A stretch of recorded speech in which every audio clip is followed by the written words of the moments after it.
We praise you and we worship you, God.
Diyos, gamitin mo ang lingkod mo mightily, boldly, and powerfully. Kasama ko ang iyong mga awit at silang lahat na nandito. Pagpalain mo po kasama ang parish priest, lahat ng servant sa church na ito. We pray, Lord God, in the name of Jesus Christ of Nazareth, by the power of the Holy Spirit, in the name of the Father, the Son, the Holy Spirit, purihin po natin ang Panginoon.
Sabi niyo, welcome, Holy Spirit.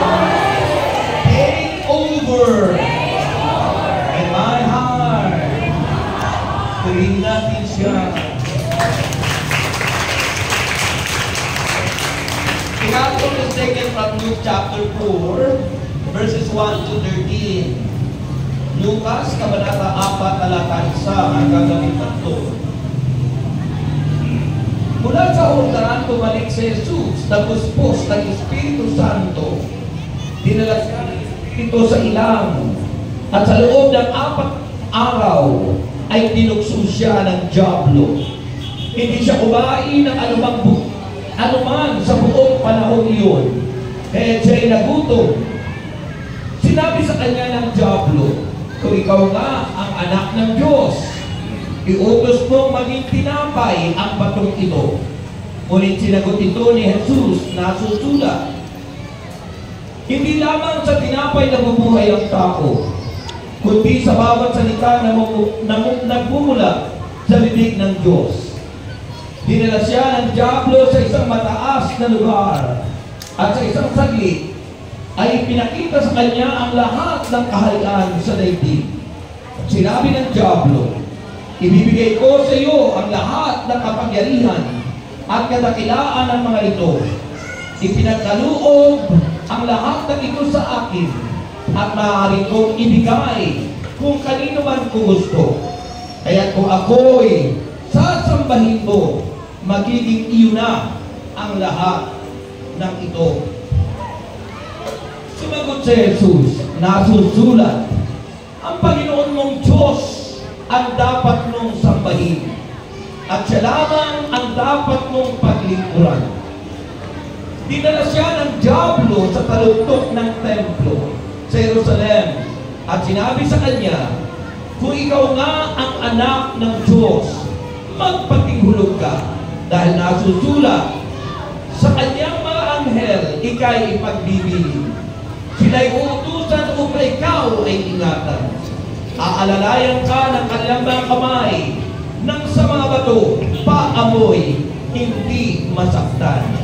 Subalit sinagot siya ni Jesus, nasusulat, huwag mong subukin ang Panginoon mong Diyos. Pagkatapos tuksuhin si Jesus sa lahat ng paraan, umalis na ang dyablo at naghintay ng ibang pagkakataon. Mga kapatid, ang mabuting balita ng ating kaligtasan.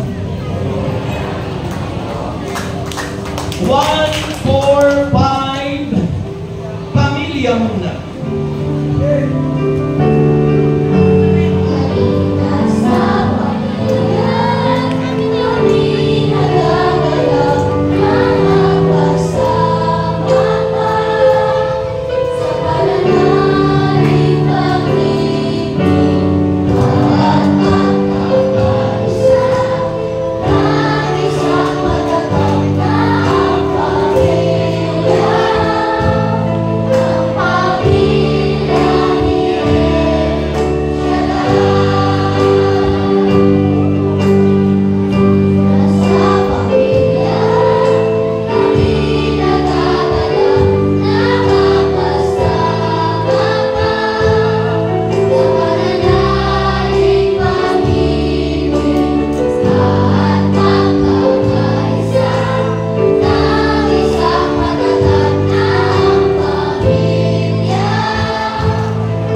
natin, palakpakan natin ang mga anak ni Yahweh El Shaddai.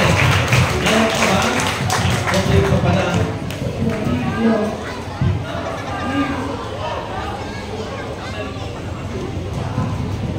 Okay, kumusta na kayo?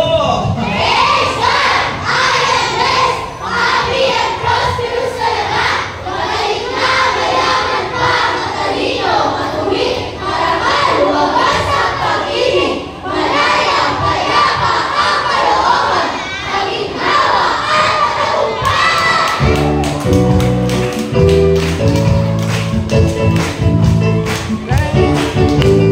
Praise God, I am blessed, happy and prosperous talaga. Praise God, ako'y mayaman, at matalino pa. Praise God, ako'y marangal, at matuwid na. Praise God, happy,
happy and prosperous.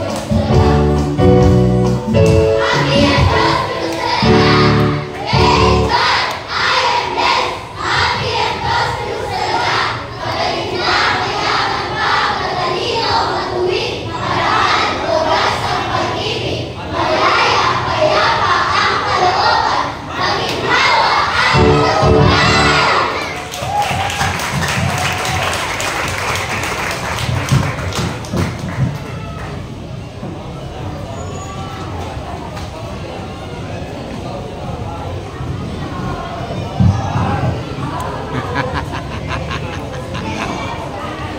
Okay, palakpakan po natin ang mga dinig, ang mga anak ni Yahweh El Shaddai.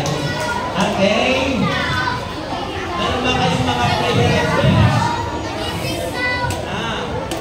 May prayer request ba kayo? Itaas nyo na po yan at ay tapos na.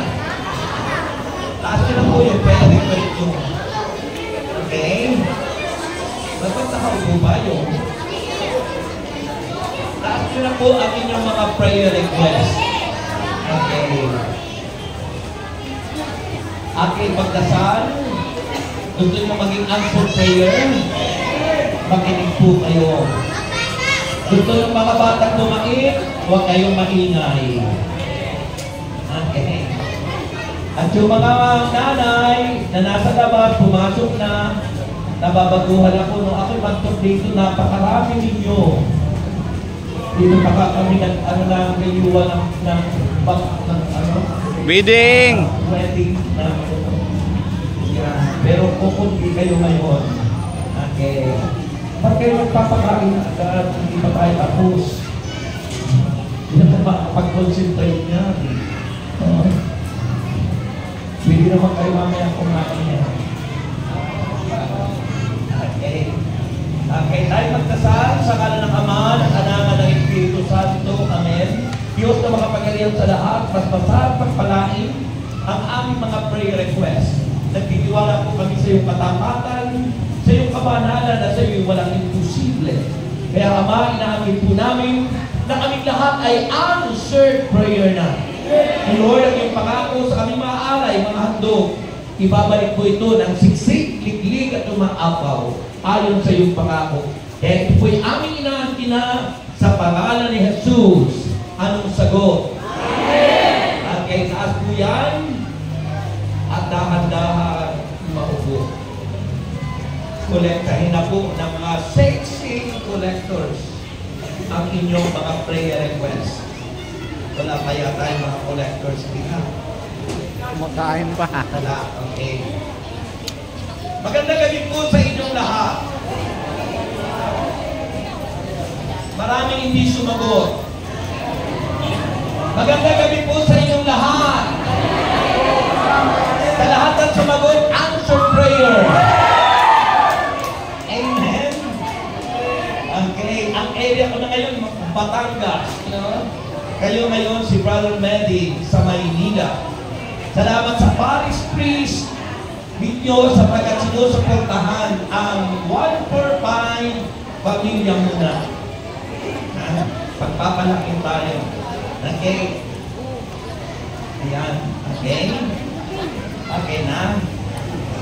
Okay na? Habang kayo kumakain, makinig kayo ha. Saka kayo ng pulunan.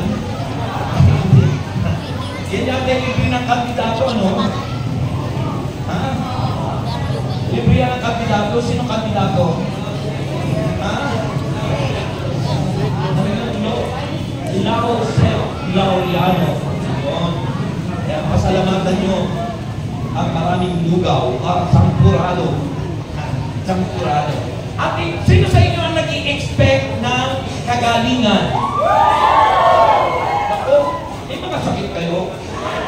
Iba't ibang uri ng sakit. At bakit ba ang tao'y nagkakasakit? Yan.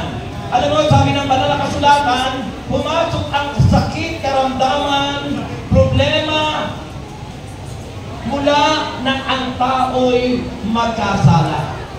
Sa Roma chapter 3 verse 23, sabi ng Romans chapter 3 verse 23, all have sinned and fall short from the glory of God. Ang lahat ay nagkasala at walang sino mang karapat-dapat sa paningin ng Diyos. Ang kasalanan ay kamandag ni Satanas. Kahit ang kasalanan kung ang kamandag ay nakamamatay, ang kasalanan ay nakamamatay sa espiritual na buhay, nahihiwalay tayo sa Diyos. At dahil tayo hiwalay sa Diyos, kapag tayo nagkakasala, pumapasok sa atin ang kilos ng kaaway. At yun, kasama doon ang sakit, karamdaman, kahirapan, problema, lahat. Dahil nga po sa ating pagsuway. Amen. Ang Panginoon Jesucristo ay pinadala sa atin para sa ating kaligtasan.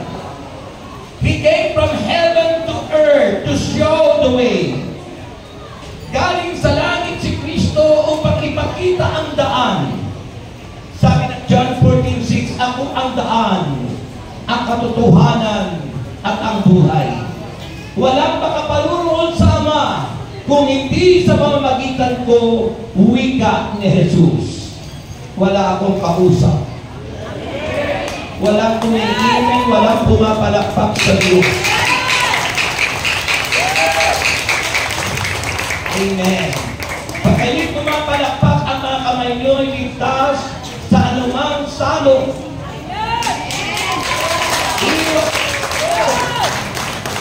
Maraming nai-stroke sapagkat ang mga bahagi ng katawan hindi naiaalay sa Diyos. Kapag tayo po'y nakaalay sa Panginoon ng buhay, buong pagkatao niya tayo iingatan at makakamit natin ang kanyang pangako, ang buhay na hahantong sa langit. Wala akong kausap. Purihin ang Panginoon. Amen ba? Yes! Nasa na po yung bagong binyan? Ay, napunuwi na ano saya. Ang ating topic, for few minutes, ating po topic. Hoy, makinig! Dito ang tingin. Dito ang tingin. Mga bata, makinig kayo. Dahil daig daw ng mga bata at matatanda. Kasi maraming sa matatanda, mahirap na mapagsabihan. Sabi ng Biblia, maraming tumatanda walang tinatandaan. Walang tinatandaan. Ano? Hindi ang nagsasabi mo nun. And our topic for tonight, for your anniversary, ang naging problema ko, hindi nyo agad binigay ang inyong invitation, kaya hindi ko na i-announce sa broadcast natin. Sayang kung na-announce natin, so maraming sayang susuporta sa akin. Ano? Nalaman ko po ito na lang Saturday. Eh wala naman akong broadcast noon.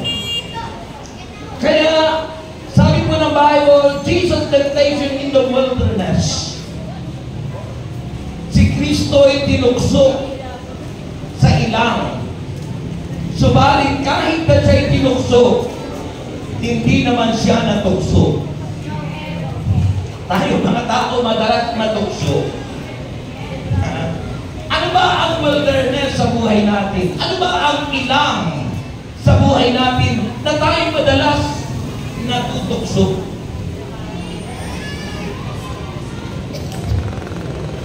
Diba? Sabi po ng Bible, itong passage na ito, itong gospel na ito, ay may tinuturo ang Diyos. At ang tinuturo ng Diyos dito ay ipinakikita that Jesus encountered the devil. Nakaharap ni Jesus ang demonyo sa wilderness. Tingnan niyo ang inyong katabi. Ano kaya yan? Ito'y nangyari pagkatapos bautismuhan si Jesus. Eh, tinatanong ko yung dalawa eh. Pagkatapos binyagan, bautismuhan si Jesus. Puspos ng Espiritu Santo. Dinala si Jesus ng Espiritu Santo sa ilang. Anong dahilan? Bakit kailangan dalhin sa ilang? At ang nagdala pa sa kanya ay ang Holy Spirit na siyang pumuspo sa kanya.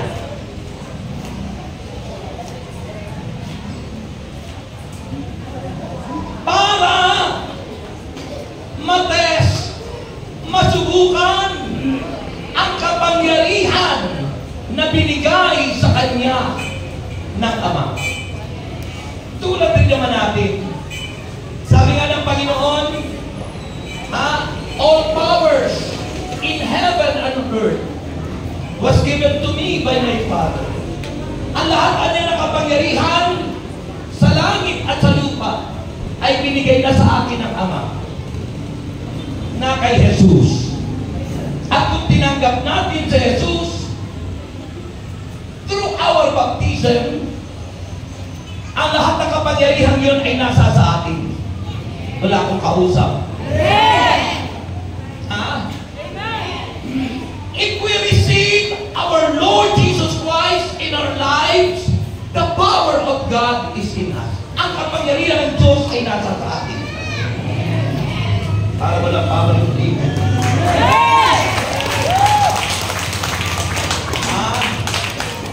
Sabi ng Philippians, sabi po roon, Ephesians, sabi naman ng Bible, greater is Jesus who is in us. Higit anyang makapangyarihan si Kristo na nasa sa atin. 1 John 4:4. Kaysa kay Satanas na nasa libutan. saan? Hoy, mga bata, dito ang tingin. Higit na makapangyarihan si Kristo na tinanggap natin sa buhay natin kaysa kay Satanas na nanliling lang sa sanlibutan. Kung nasa atin higit na makapangyarihan si Kristo, taglay natin ang kapangyarihan niya, mapapalayat natin, matutuway natin ang demonyo. Amen? We can cast out the demon spirit. Sabi po ng Mark chapter 16, from verse 15 to the following verses, makinig kayo. Dito ang tingin ng mga may edad na. Sabi po doon, makinig kayo, Mark chapter 16, from verse 15 to the following verses. Sabi naman, ang sino man sumampalataya at nabautismuhan ay maliligtas. Walang sumagot. Ulitin ko. Ang sino mang sumampalataya at nabautismuhan tulad nila kanina na dalawa, sabi ng Bible, ay maliligtas. Ngunit, ang hindi anya sumampalataya ay parurusahan. Ang hindi sumampalataya kay Jesus ay may kaparusahan. Ang mga sumasampalataya niya ay magtataglay ng ganitong tanda. Sabihin niyo tanda. Tanda! Ulitin niyo. Tanda! Tanda, hindi matanda. Sign! Magkakaroon tayo ng tanda o sign. Magkakaroon kayo niya ng mga ng tanda at kapangyarihan.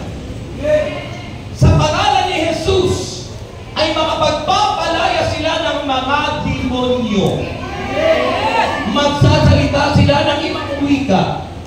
Dumampot man anya sila ng ahas. Ni uminom ng lason, hindi sila maaano. At ang sino man anyang mapatungan ng kanilang mga kamay, ang mga may sakit ay gagaling. Ang mga may sakit ay gagaling.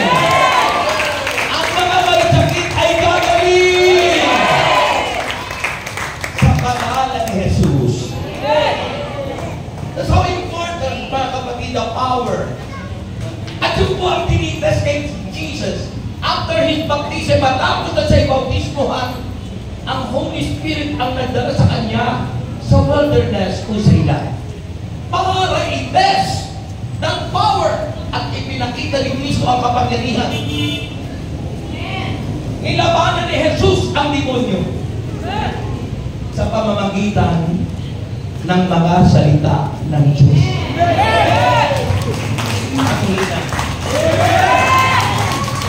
Our weapon, ang ating sandata, ay ang salita ng Diyos. Kaya sa pagipaglaban ni Jesus, lagang sabi ni Jesus, nasusulat. Lahat ng tukso ay ginamit na ni Satanas kay Jesus.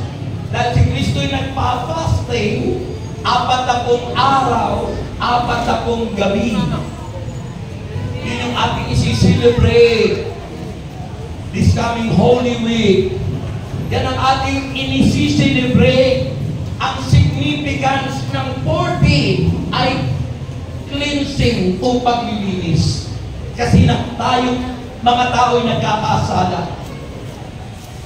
Kaya ang 40 sa Biblia, 40 days, 40 nights, ay pag-alala upang tayo'y maging malinis. Ang puso, kalooban, isip at pagkatao ay maging kagaya ni Jesus.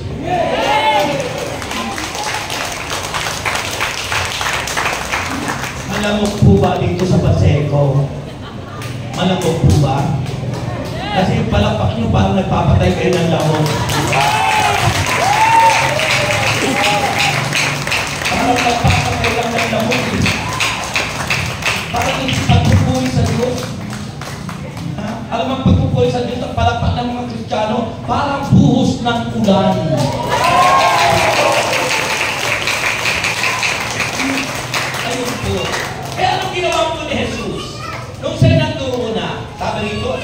nagutom ang Panginoon. Okay? Ang unang tukso na ginamit ng diablo ay tukso ng lust of the flesh. Ang gutom po ay kita ng laman. Yung kailangan ng katawan. Kapag nagugutom ka, ang paghihikap daw po ay may tatlong ibig sabihin. Halimbawa kayo naghihikap, pagkatapos maghikap at sasabihin mo, ay nakakagutom. Pag umaga naghihikap ka, sabi mo, ay nakakaantok. At pagkatapos hinigap ka muli, nakakatama. Ang tatlong ibig sabihin ng hinanghihikap, nagugutom, inaantok, tinatamad.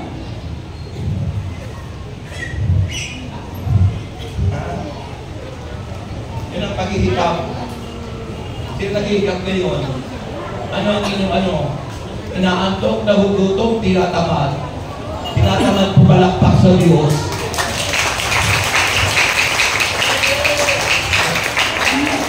Tinay po si Kristo, dahil nga po po tinay, gutom na gutom.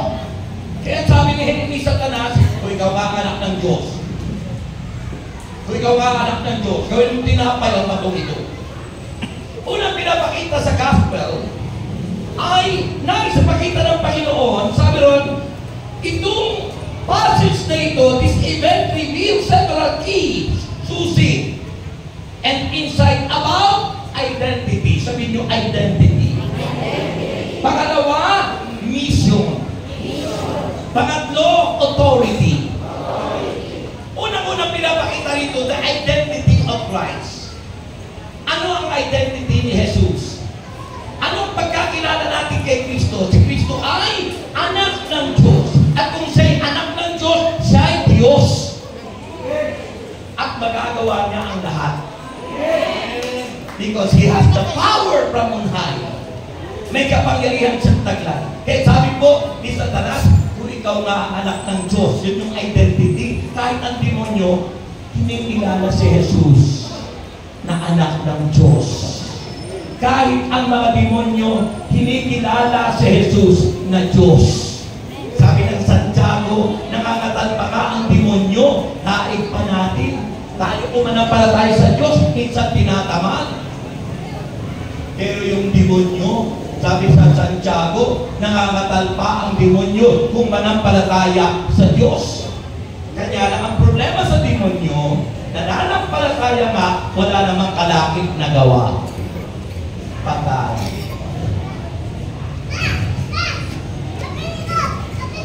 Amen? Kaya sabi ni Satanas, ikaw ay anak ng Diyos. That identity, ipinroklama ni Satanas na si Kristo'y anak ng Diyos. Kung ikaw'y anak ng Diyos, gawin mo tinapay ang batong ito. Ngunit ano ang sagot ni Kristo? Nasusulat, sabihin nyo. That is the weapon. Weapon ni Kristo, weapon din natin, ibig sabihin po, hindi hipon. Di ba yung hipon, sugpo yun. Weapon, sandata. Yung ating sandata na panlaban sa demonyo. Kaya pag ang tao hindi nag-aaral ng salita ng Diyos, magiging talunan ka. Yung mga taong laging nagbabasa ng Biblia at naiisip na alaala may sandata ka at magtatagumpay ka. Kaya talaga ang salita ng Diyos. Sabi ni Kristo, nasusulat, hindi lamang sa tinapay nabubuhay ang tao, bagkus sa mga salitang namumutawi sa bibig ng Diyos. Ano ibig sabihin ni Kristo? Ang tao'y may dalawang pangailangan. Ang pagkain pampisikal, tinapay. Dahil ang pagkain sa lugar na yon ay tinapay. Ay kung dito kaya sa Pilipinas, nagpakita si Kristo, di siguro sasabihin niya, hindi lamang sa kanin. Kaso doon sa Israel, tinapay ang pagkain doon. Kaya sabi niya, hindi lang sa tinapay, nabubuhay ang tao. Bagko sa mga salitang namumutawi sa bibig ng Diyos, sapagkat ang tinapay ay pagkain ay pagkain pang-espiritual.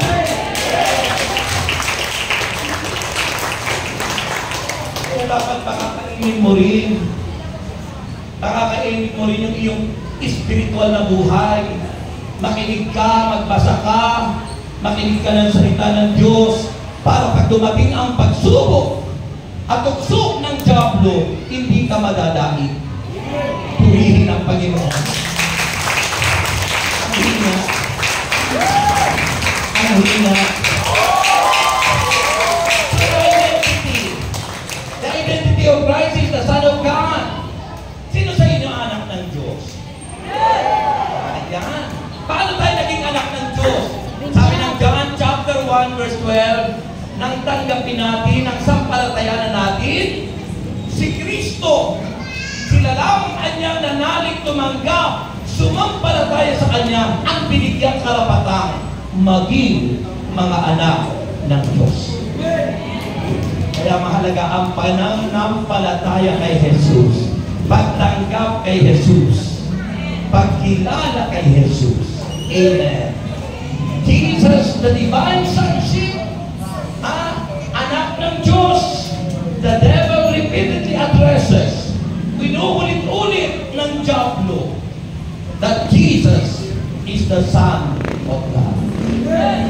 Na si Kristo ay anak ng Diyos. Amen. Amen. Purihin ang Panginoon. Purihin ang Diyos. Amen. Pangalawa, Jesus' resistance to temptation. Kung si Kristo ay anak ng Diyos nga, at tayo naging anak ng Diyos, mariresist din po natin. May tataboy din natin. May tatakwil natin ang diablo. So Jesus resistant to temptation, Jesus resistant to the devil. Temptation demonstrate His sinless and obedience. Ang tukso na nangyari kay Kristo ay nagpapakita ng ano?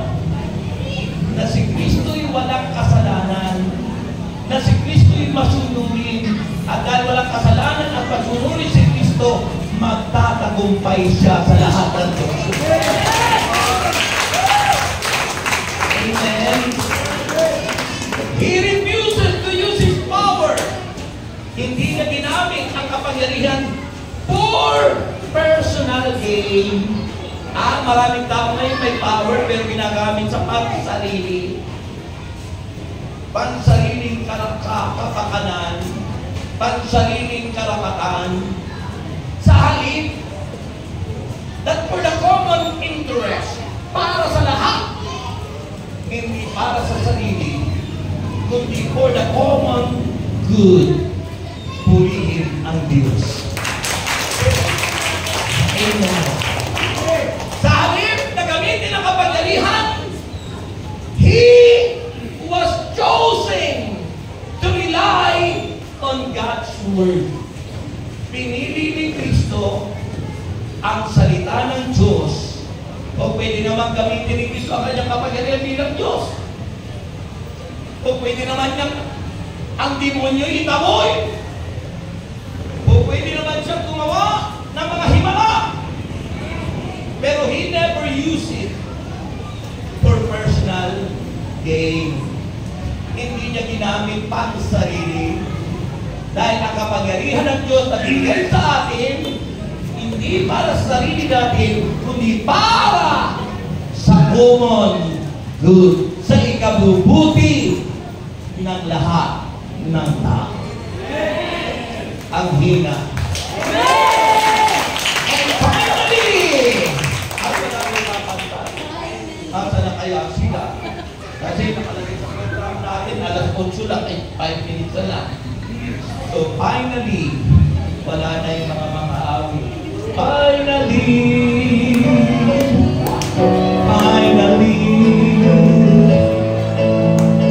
akong kagalakan, ang aking nadarama. Sa tuwing ako'y makikinig ng banal na salita, nalaman ko na susi ang kanyang mga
Sumigaw kayo, sabi nyo.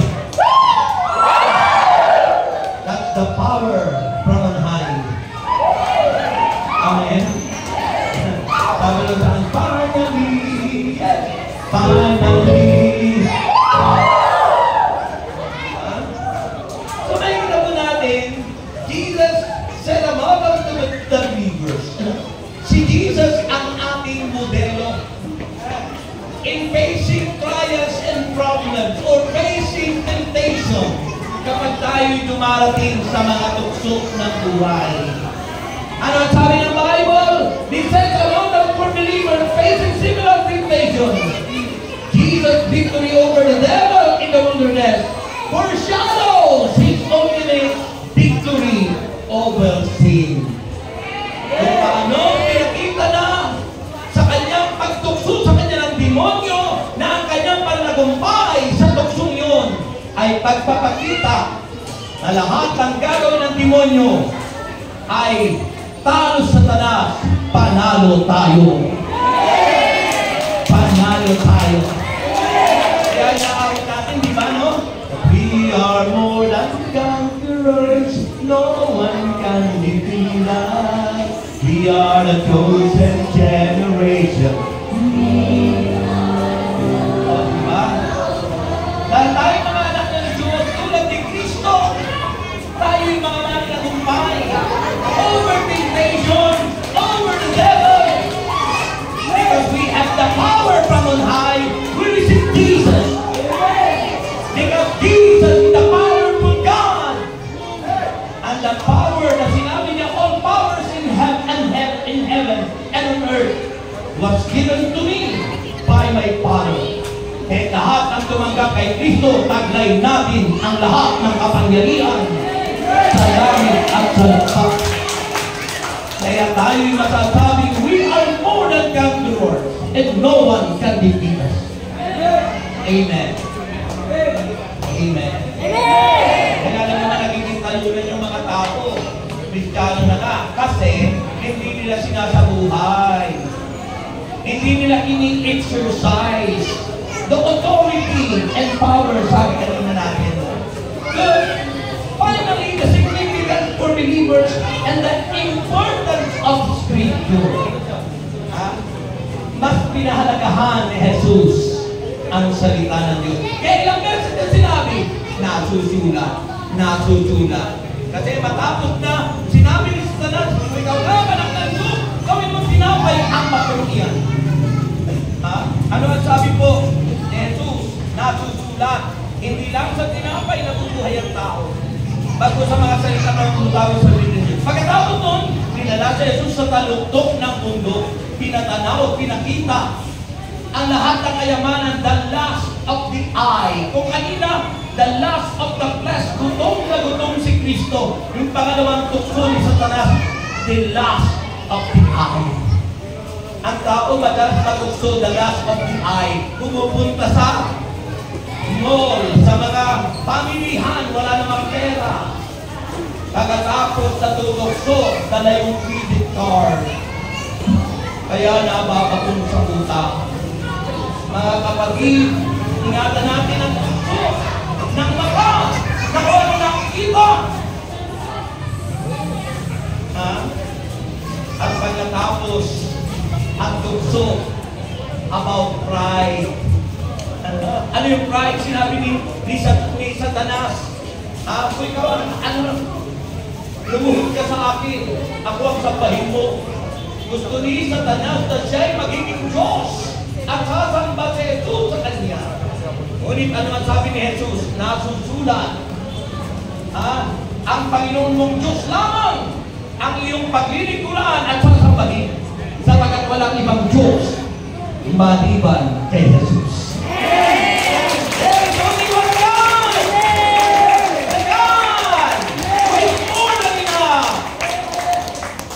Ang Diyos na tagapagligtas. Sabi po ng 1 John, pakinggan niyo po ito. Pakinggan kayo. Sabi po dito ng madalang kasulatan, sa unang sulat ni San Juan, Kabanata 5, talata 11 hanggang 21. Alam natin tayo sa Diyos. Sinong naniniwalang siya sa sa Diyos. Yung hindi tumaas sa demonyo siguro sila. Ulitin ko. Sino sa inyo ang siya ay sa Diyos? Hindi tumaas ang kamay, baka maaari sa demonyo siya. Ulitin ko. Sino sa inyo ang siya ay sa Diyos? Okay, lagay ang inyong kamay sa puso nyo.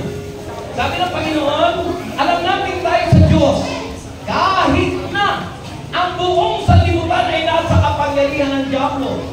O, ang buong sanlibutan, kapatid, nasa kapangyarihan ng Diablo. Alam nyo, kung hindi nyo subaybayan ang mga anak nyo sa internet, nandiyan ang sugal. Lahat iniaalok sa mga kabataan, sugal, sugal, sugal. At pag hindi nabantayan ng mga magulang, lulong na sa sugal ang inyong mga anak. Yan ang alok ng sanlibutan.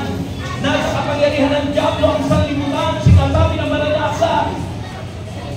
Ang tanong sa ron, alam natin tayo sa Diyos kahit na ang buong sanlibutan ay nasa kapangyarihan ng Diablo. At nalalaman natin na parito ang anak ng Diyos, si Kristo. At binigyan niya tayo ng pang-unawa. Sino ang may pang-unawa sa inyo? Binigay daw ng Diyos sa atin ng pang-unawa. Sa English, divine wisdom. At ang sabi ron, upang makilala natin ang tunay na Diyos. Makilala natin ang tunay na Diyos. At tayo'y nasa tunay na Diyos sa Kanyang anak na si Jesucristo. Siya ang tunay na Diyos at buhay na walang hanggan. Si Kristo ang tunay na Diyos at buhay na walang hanggan. Inire-reject, inaayawan ng marami. Ayaw nilang paniwalaan, ayaw nilang tanggapin na si Kristo ay anak ng Diyos at Diyos.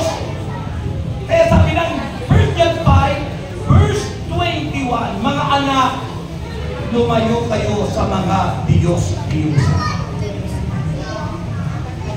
So tayo binigyan ng pang-unawa upang makilala natin ang tunay na Diyos. At tayo ay nasa tunay na Diyos sa Kanyang anak na si Jesucristo.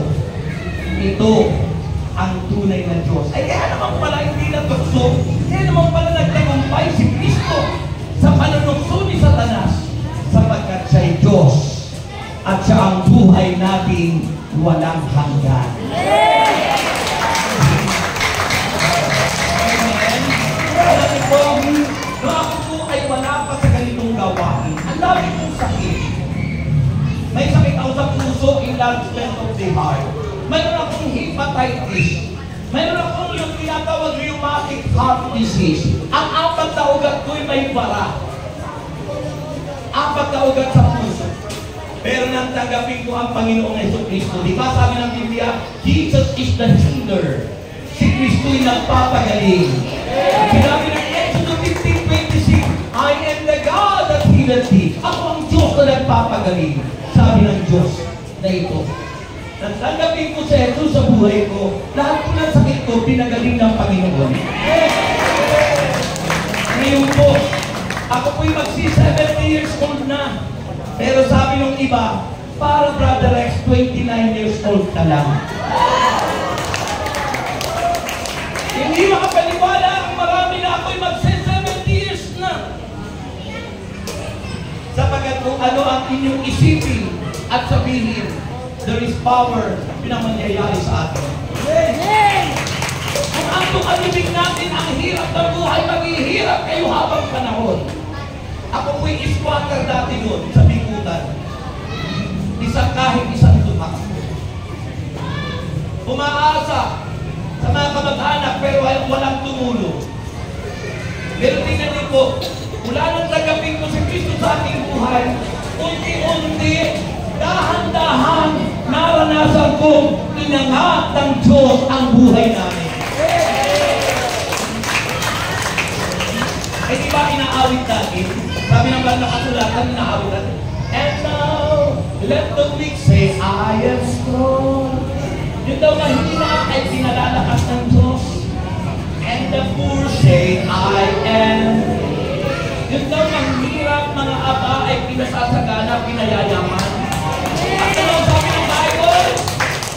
because of what the Lord has done for us. Kaya ano sabi natin daw na dapat sabihin? Give thanks. Pasalamatan niyo na ang Diyos na ginawa na ng Diyos. Ginawa na ng Diyos sa atin. Ang mahalaga, manampalataya, manalig sa Diyos.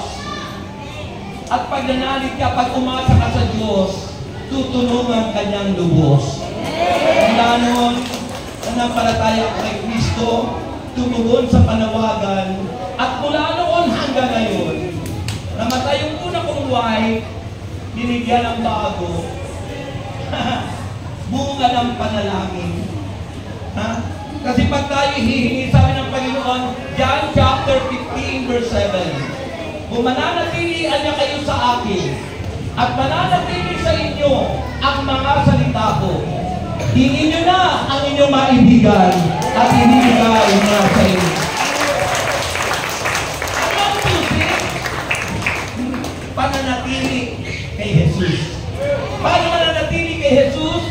Manampalataya. Sabi ng Hebreo chapter 12 verse 2, ituon ninyo kay Jesus ang inyong paningin. Yung paningin na yun, hindi po itong literal na mata, kundi yung mata ng ating buhay espiritual. Ito'y ang pananampalataya sa Diyos. Kailangan kay Kristo nakatuon yung pananampalataya sa Diyos. Siya niya ang may akda nito at siya rin yung nagpapasakdal ng pananampalataya natin.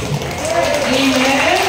Kaya kung kayo hindi sa pananampalataya na gustong gumaling, lumaya sa mga sakit at karamdaman, sabihin niyo, Panginoong Jesus, patawarin mo po ako sa lahat ng nagawa kong kasalanan mula po sa aking pagkabata hanggang sa kasalukuyan.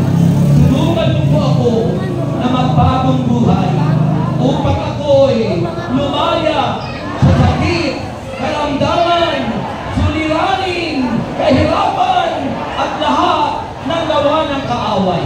Kaya naman, Panginoong Jesus, buong puso, tinatanggap kita sa aking buhay, na aking Panginoon, aking tagapagligtas, ngayon at magpakailanman. Panginoon Jesucristo, change my heart, O God, may it ever do. Let it.